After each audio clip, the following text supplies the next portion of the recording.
नमस्कार हरि प्रेम में आपका स्वागत है। हरि प्रेमियों, कैसे हैं आप? उम्मीद है आप सब अच्छे होंगे।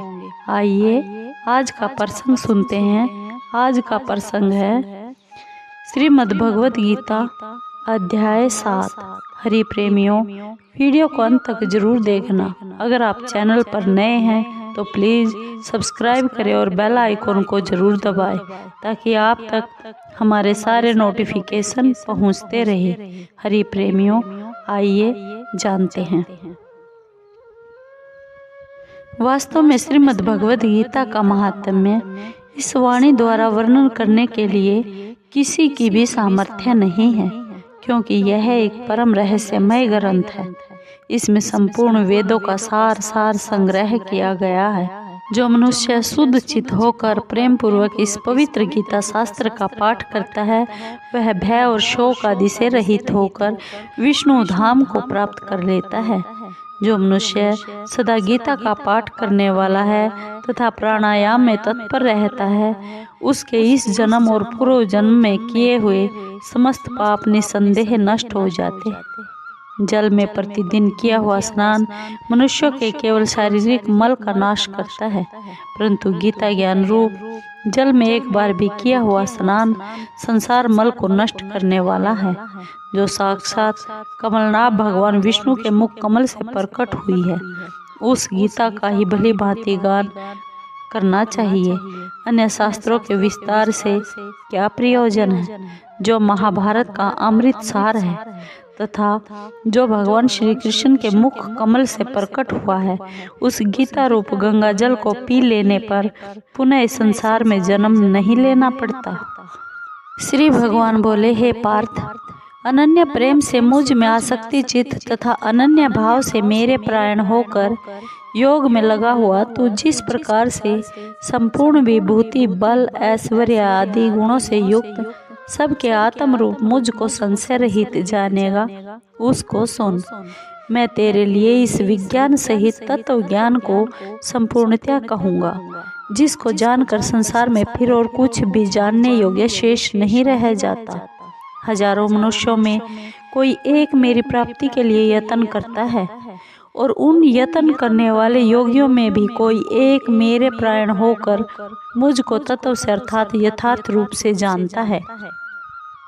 पृथ्वी, जल, अग्नि, वायु, आकाश, मन, बुद्धि और अहंकार भी इस प्रकार यह 8 प्रकार से विभाजित मेरी प्रकृति है। यह 8 प्रकार के भेदों वाली तो अपरा अर्थात मेरी जड़ प्रकृति है। और हे महाभाव, इससे दूसरी को जिसे यह संपूर्ण जगत धारण किया जाता है, मेरी जीव रूपा परा अर्थात चेतन प्रकृति जान। हे अर्जुन, तू ऐसा समझ कि संपूर्ण भूत इन दोनों प्रकृतियों से ही उत्पन्न होने वाले हैं, और मैं संपूर्ण जगत का प्रभव तथा प्रलय हूँ, अर्थात संपूर्ण जगत का मूल कारण मैं ही हूँ।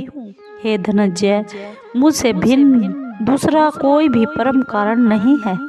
यह संपूर्ण जगत सूत्र में सूत्र के मणियों के सदृश मुझ में गुथा हुआ है। हे अर्जुन, मैं जल में रस हूँ, चंद्रमा और सूर्य में प्रकाश हूँ, संपूर्ण वेदों में ओंकार हूँ, आकाश में शब्द और पुरुषों में पुरुषत्व हूँ। मैं पृथ्वी में पवित्र गंध और अग्नि में तेज हूँ तथा संपूर्ण भूतों में उनका जीवन हूँ और तपस्वियों में तप हूँ। हे अर्जुन, तू संपूर्ण भूतों का सनातन बीज मुझको ही जान। मैं बुद्धिमानों की बुद्धि और तेजस्वियों का तेज हूँ। हे भरत श्रेष्ठ, मैं बलवानों का आसक्ति और कामनाओं से रहित बल अर्थात सामर्थ्य हूँ, और सब भूतों में धर्म के अनुकूल अर्थात शास्त्र के अनुकूल काम हूँ। और भी जो सत्व गुण से उत्पन्न होने वाले भाव हैं और जो रजोगुण से तथा तमोगुण से होने वाले भाव हैं, उन सब को तुम मुझसे ही होने वाले हैं ऐसा जान। परंतु वास्तव में उनमें मैं और मैं उनमें मुझ में नहीं है। गुणों के कार्य रूप सात्विक, राजस और तामस, इन तीनों प्रकार के भावों से यह सारा संसार प्राणी समुदाय मोहित हो रहा है। इसलिए इन तीनों गुणों से परे मुझ अविनाशी को नहीं जानता, क्योंकि यह अलौकिक अर्थात अति अद्भुत त्रिगुणमयी मेरी माया बड़ी दुस्तर है। परंतु जो पुरुष केवल मुझको ही निरंतर भजते हैं वे इस माया का उल्लंघन कर जाते हैं, अर्थात संसार से तर जाते हैं। माया के द्वारा जिनका ज्ञान हरा जा चुका है, ऐसे असुर स्वभाव को धारण किए हुए मनुष्यों में नीच दूषित कर्म करने वाले मूढ़ लोग मुझको नहीं भजते। हे भरतवंशियों में श्रेष्ठ अर्जुन, उत्तम कर्म करने वाले अर्थार्थी, जिज्ञासु और ज्ञानी ऐसे 4 प्रकार के भक्त जन मुझको भजते हैं। उनमें नित्य मुझ में एक ही भाव से स्थित अनन्य प्रेम भक्ति वाला ज्ञानी भक्त अति उत्तम है, क्योंकि मुझको तत्व से जानने वाले ज्ञानी को मैं अत्यंत प्रिय हूँ और वह ज्ञानी मुझे अत्यंत प्रिय है। ये सभी उदार है, परंतु ज्ञानी तो साक्षात मेरा स्वरूप ही है, ऐसा मेरा मत है। क्योंकि वह मदगत मन बुद्धि वाला ज्ञानी भक्त अति उत्तम गति स्वरूप मुझ में ही अच्छी प्रकार स्थित है। बहुत जन्मों के अंत के जन्म में तत्व ज्ञान को प्राप्त पुरुष सब कुछ वासुदेव ही है। इस प्रकार मुझ को भजता है वह महात्मा अत्यंत दुर्लभ है।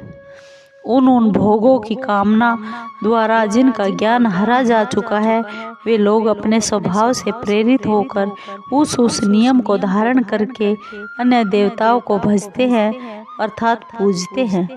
जो सकाम भक्त जिस देवता के स्वरूप को श्रद्धा से पूजना चाहता है, उस भक्त की श्रद्धा को मैं उसी देवता के प्रति स्थिर करता हूँ।